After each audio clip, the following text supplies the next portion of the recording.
Hello friend, आप सभी लोग जानते होंगे जो पाकिस्तान में फ्लूड है उसकी सिचुएशन के बारे में। इस समय पाकिस्तान में बहुत ही ज़्यादा फ्लूड की सिचुएशन पैदा हो गई है, जिस वजह से वहाँ पे हज़ारों जो हैं लोग मारे जा चुके हैं। वहाँ पे बहुत ही लोग ऐसे हैं जो बेघर भी हो गए हैं। इसमें एक बीबीसी का एक आर्टिकल है, इसमें कहा है कि पाकिस्तान जो फ्लूड है वो डिस्प्लेशन कर रहा है और डिस्प्लेसमेंट हो रहा है वहाँ पे आपके सिंध प्रोविंस में। ये आपका अल जजीरा का एक आर्टिकल है, इसमें कहा है कि पाकिस्तान ने डिक्लेयर किया है national emergency because of fluid. Because यहाँ पे कम से कम 1000 से ज़्यादा लोग मारे जा चुके हैं और 30 मिलियन जो है वो विदाउट शेल्टर रह रहे हैं। तो ये बहुत ही ज़्यादा प्रॉब्लम है पाकिस्तान के लिए। इसके लिए एक हिंदुस्तान टाइम्स में एक और आर्टिकल है, इसमें कहा है कि मोर देन 4 मिलियन पाकिस्तानी जो है अफेक्टेड हुए हैं आपके फ्लूड की वजह से। तो ये बहुत ही ज़्यादा भयानक तस्वीर इस समय समझ में आ रही है। और ये बीबीसी का एक और आर्टिकल है जिसमें पाकिस्तान ने अपील किया है वर्ल्ड से कि हमें इस फ्लूड में जो सिचुएशन है इसमें आप हमारी हेल्प करिए। इसके रिस्पांस में वर्ल्ड ने जो है आप देखें ईरान, टर्की और यूएई के प्रेसिडेंट ने इस समय कॉल किया है पाकिस्तान प्राइम मिनिस्टर को और उन्होंने कहा है कि हम आपके साथ हैं। और इसमें यूएई ने सेंड किया है फूड, मेडिसिन, फार्मास्यूटिकल जो सप्लाईज हैं वो पाकिस्तान को देने के लिए। तो ये बहुत ही ज़्यादा सिचुएशंस हैं। इसके क्या रीजंस हैं, इसके लिए क्या मैनेजमेंट लिया गया है। बिकॉज आप लोग भी जानते हैं इंडिया में भी फ्लूड की सिचुएशन जो है बहुत ही बार आती है। आप उड़ीसा देख लीजिए, आप बिहार देख लीजिए, जहाँ पे कोसी की बाढ़ आप सब लोग जानते होंगे। तो ये बाढ़ आखिर आती है तो इसमें एशिया में कितना नुकसान होता है, वर्ल्ड स्टेज में कितना नुकसान होता है और ये सब बाढ़ों से कितने मिलियन का नुकसान होता है, ये बहुत मैटर करता है। क्योंकि इकोनॉमिक प्रोस्पेक्टिव में भी ये सब देखना पड़ेगा और इसके लिए जो डेवलप जो कंट्री हैं वो इसके लिए क्या पैरामीटर रखती हैं और ऐसी सिचुएशन में वो कैसे उसको डील करती हैं वो सब देखना पड़ेगा। तो इसके लिए एक रिपोर्ट तैयार की है एशियन डेवलपमेंट बैंक ने। तो इसमें देखेंगे कि इसमें क्या क्या सिचुएशन दी हैं और इससे क्या क्या लॉस हुए हैं और इसके क्या क्या मैनेजमेंट हैं। ये आपकी रिपोर्ट है इंडस बेसिन फ्लूड। तो ये जो है आपकी एशियन डेवलपमेंट जो बैंक है उसने तैयार की है और इसको जो लिखा है वो अख्तर अली ने लिखा है। तो इस रिपोर्ट में देखें कि क्या इसमें सिचुएशन थे, क्या क्या प्रॉब्लम्स हैं, वो सब देखेंगे। इसमें देखिए बहुत ही अच्छा चार्ट है। इसमें जो वर्ल्ड वाइड में फ्लूड से जो डैमेज हुआ है उसमें आपका परसेंटेज के रूप में लिखा है कि यदि हम देखें पूरे वर्ल्ड वाइड में जो एशिया में जो आपका फ्लूड से जो आपका नुकसान हुआ है वो 60% हुआ है। यदि हम अमेरिकन को देखें तो उसमें 17% हुआ है, अफ्रीका में इसका 1% हुआ है और यूरोप में इसका 19% हुआ है। तो एशिया में ये कितना हुआ है यदि हम देखें मिलियंस में तो ये 3.5 लाख के लगभग आपका नुकसान हुआ है एशिया में बिकॉज ऑफ फ्लूड। और यदि हम एशिया की कंट्री की बात करें कि एशिया में किस कंट्री को कितना नुकसान हुआ है, आपका सबसे नंबर पहले पे आता है आपका चाइना, दूसरे नंबर पे आता है आपका इंडिया, तीसरे पे पाकिस्तान, चौथे पे बांग्लादेश, पांचवें पे ओमान, म्यांमार, इंडोनेशिया, जापान और तजिकिस्तान। सभी लोग जानते हैं जो ब्रह्मपुत्र रिवर है वो आपका चाइना में उसको यांगसे रिवर कहते हैं। तो उसकी वजह से बहुत ही ज़्यादा प्रॉब्लम आती है चाइना को। इकोनॉमिक लॉस भी है, सबसे ज़्यादा होता है। यदि हम देखें चाइना को इसमें कितना लॉस होता है तो कम से कम आप समझ लीजिए कि 50,000 मिलियन इसमें कम से कम आपका नुकसान होता है। हम इंडिया की बात करें तो इसमें इंडिया में कम से कम 12,000 मिलियन आपका नुकसान हो चुका है। ये 2000 से 2011 तक की रिपोर्ट है। यदि हम पीरियड्स में देखें कि कितना नुकसान हुआ है, किस साल में कितना नुकसान हुआ है, तो इसमें 1965 से 1974 तक आपका बहुत ही कम हुआ है। 1975 से 1984 तक आपका 3 से 4,000 मिलियन और इसके बाद 1985 से 1994 तक आपका कम से कम 55,000 मिलियन हो चुका है।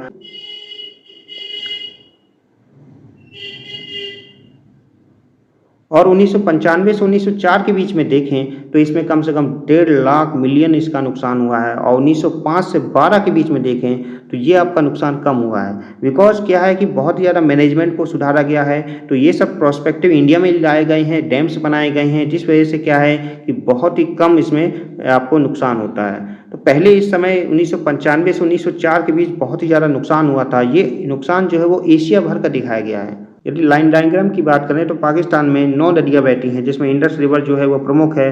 साथ में आपका रावी, सतलुज, चिनाब, ये सब रिवर आपकी इसमें मिल जाती हैं। और वहाँ से आपका अफगानिस्तान से भी रिवर, काबुल रिवर है, ये आपका खुर्रम रिवर है, गोमुल रिवर है, ये सब रिवर आपकी इसमें मिल जाती हैं और ये आपके अरब सागर में जाती हैं। तो ये सब वहाँ का स्ट्रक्चर है पाकिस्तान का, वहाँ पे कैसी नदियाँ कौन सी बहती है। चिनाब रिवर आप देख सकते हैं। यदि हम सेक्टर्स की बात करें तो किस सेक्टर में कितना नुकसान हुआ है, वो सब हमें देखना है। तो एग्रीकल्चर में इसमें 50%, एजुकेशन में 3%, एनर्जी में 3%, आपकी हाउसिंग में आपका 15%, और यदि देखें ट्रांसपोर्ट में इसमें 13% इसका नुकसान हुआ है। तो ये नुकसान आपका सबसे ज़्यादा देखा जाए तो इसमें एग्रीकल्चर डिपार्टमेंट में बहुत ही ज़्यादा हुआ है। यदि यदि हम रीजन की बात करें तो पाकिस्तान में जो सिंध प्रांत है उसमें सबसे ज़्यादा नुकसान हुआ है, ये आपका 43.6% हुआ है। इसमें सबसे बड़ा टॉपिक है कि आखिर ये सिचुएशन पैदा ही क्यों होती है, आखिर इतना फ्लूड आता ही क्यों है। इसका मेन रीज़न ये है कि क्लाइमेट चेंज। पाकिस्तान हुआ, आपका हिंदुस्तान में भी बात करें तो ये आपका इसलिए आती है क्योंकि ये हिमालयन रीजन में आपका क्लाइमेट चेंज एक बहुत बड़ा फैक्टर है। हिमालयन रीजन में जो है बड़े बड़े ग्लेशियर जो है वो पिघल रहे हैं, और ये टेम्परेचर यदि बढ़ता गया तो ये बहुत ही ज़्यादा बाढ़ आने के चांसेस अभी और ज़्यादा हो जाएंगे। यदि हम देखें जो टेम्परेचर है हिमालयन रीजन में 1990 में 1.4 डिग्री सी था, वो 2100 में आपका 5.8 डिग्री सी हो जाएगा। तो ये बहुत ही ज़्यादा क्लाइमेट चेंज के लिए प्रॉब्लम हो जाएगा, क्योंकि ये चेंजेस बार बार होते रहेंगे। इस वजह से क्या है कि हमेशा रेनफॉल, आपका जो फ्लूड है, ये सब चीज़ें आपकी आने लगेंगी, और ये आपका हिमालयास के एरिया में, इससे हमें इंडिया को भी परेशानी होगी, और इससे पाकिस्तान जो पूरा रीजन है वो भी इसमें सफ़र करेगा। तो इसके लिए हमें सबसे बड़े फोकस करना पड़ेगा क्लाइमेट चेंज पर, कि ज़्यादा से ज़्यादा हम पेड़ लगाएं, और क्लाइमेट जो चेंज है उसको हम, जो साइकिल है उसको हम जल्दी से ब्रेक करें। यदि हम नहीं कर पाते हैं तो आने वाले टाइम पे मैं इतना ज़रूर कहूँगा कि और भी जो प्राकृतिक आपदाएं हैं वो आएंगी। आप इंडिया में देख लीजिए कि आप उत्तराखंड में बहुत ही ज़्यादा भूस्खलन और ये सब चीज़ें चल रही हैं, पहाड़ के पहाड़ टूट के गिर रहे हैं। तो ये क्यों आ रहा है? क्योंकि हम देख रहे हैं कि ये क्लाइमेट चेंज बहुत ज़्यादा इफेक्ट कर रहा है हमारे एनवायरनमेंट को। यदि हम इसमें सबसे ज़्यादा फैक्टर इसमें देखें तो ये सबसे बड़ा फैक्टर आपका पॉल्यूशंस का है। पॉल्यूशन की वजह से क्या है, जो ओजोन लेयर है वो आपकी डैमेज हो रही है, और ओजोन लेयर डैमेज होगी तो क्या होगा, जो हमारा टेम्परेचर है आसपास का वो बहुत ज़्यादा इंक्रीज होगा। तो इसी वजह से हमें क्लाइमेट चेंज पे बहुत फोकस करना पड़ेगा, और पूरे रीजन को सफ़र होने से बचाना पड़ेगा, क्योंकि यदि हम नहीं कर पाते हैं तो आने वाले टाइम में ये बहुत ही ज़्यादा दिक्कत होगा पूरे रीजन के लिए। इंडिया और पाकिस्तान हो, चाहे बांग्लादेश हो, नेपाल हो, भूटान हो, कोई भी हो, जितना भी आपका एशियन रीजन है बहुत ज़्यादा सफ़र करेगा। आप ये रिपोर्ट में देख सकते थे कि 60% जो है फ्लूड की वजह से हमारा नुकसान होता है, हमारी इकोनॉमी उसमें कोलैप्स होती है। वो सब बचाने के लिए हमको पहले क्लाइमेट चेंज पे फोकस करना पड़ेगा, दूसरा हमें मैनेजमेंट बहुत अच्छे रखने पड़ेंगे। इसमें 2 तरीके के आपके सॉल्यूशंस हो सकते हैं, जिसे हम शॉर्ट टर्म कह सकते हैं, एक होता है लॉन्ग टर्म। लॉन्ग टर्म में तो ये बांध और ये सब क्लाइमेट चेंज है, इसके आपके लिए सॉल्यूशंस है। लेकिन शॉर्ट टर्म में हम ये कह सकते हैं कि इमरजेंसी जो है आपकी सप्लाई जो है वो होनी चाहिए, इमरजेंसी रिएक्शंस होने चाहिए।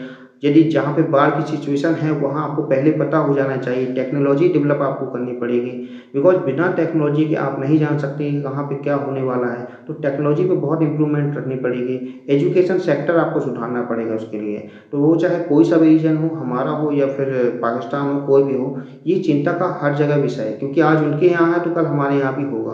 तो हमें भी इसके लिए बहुत ज़्यादा सेफ्टी रखना पड़ेगा। आई होप आपको ये वीडियो पसंद आया होगा। प्लीज़ इस वीडियो को लाइक करें, सब्सक्राइब करें। धन्यवाद।